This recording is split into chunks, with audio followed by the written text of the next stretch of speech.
देखिए दोस्तों, पवन सिंह के बारे में आज का इस वीडियो में क्या कुछ ताज़ा जानकारी है, आप सभी लोगों को जरूर से जरूर देखना चाहिए और जरूर से जरूर सुनना भी चाहिए।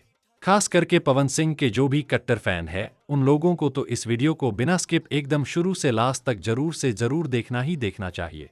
तो जैसा कि आप सबको पता है ही कि पवन सिंह और ज्योति सिंह का तलाक वाला मामला जो है फिर से एक बार गरमाया हुआ है।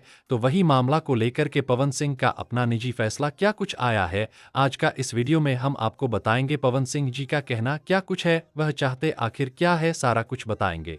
तो पवन सिंह जी का कहना यह है साफ सुथरा शब्दों में कि मैं ज्योति सिंह के साथ अब और नहीं रह सकता, क्योंकि मुझे अपना जीवन तनाव मुक्त होकर के जीना है।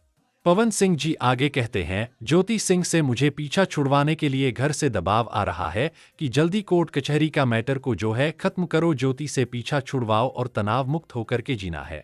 पवन सिंह जी बार बार एक ही बात कह रहे हैं कि मुझे अपना जीवन अपने तरीके से जीना है, मैं अपना जीवन अपने तरीके से जीना चाहता हूं। और पवन सिंह जी ने साफ साफ कहा है कि उनकी उम्र 40 साल हो चुकी है और अब उन्हें किसी बात से फर्क नहीं पड़ता। उनका कहना है कि वह अपना जीवन अपने तरीके से जीना चाहते हैं और ज्योति सिंह के साथ अब नहीं रहना चाहते।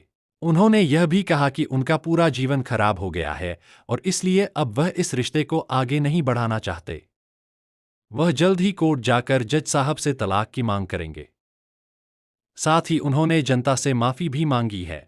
जनता से माफी मांगने से क्या होगा हमको तो नहीं पता है, लेकिन वही माफी अगर अपने ससुराल वाले से मांगे होते तो शायद कुछ काम बन सकता था, लेकिन पवन सिंह जी ने ऐसा बिल्कुल नहीं किया। अब सवाल यह है कि क्या पवन सिंह का यह फैसला सही है? क्या उन्हें तलाक ले लेना चाहिए? आप सभी से निवेदन है कि सोच समझकर अपनी प्रतिक्रिया जरूर दें। अंत में आप सब लोग को यही कहना चाहेंगे कि जानकारी अगर आपको अच्छा लगा हो तो वीडियो को लाइक करके चैनल को सब्सक्राइब कीजिए और मेरे साथ लगातार जुड़े रहें। यूट्यूब पर देख रहे हैं तो चैनल को सब्सक्राइब जरूर करें, फेसबुक पेज पर देख रहे हैं तो पेज को फॉलो जरूर करें। वीडियो को इतना ही पर करते हैं समाप्त। जय माता दी।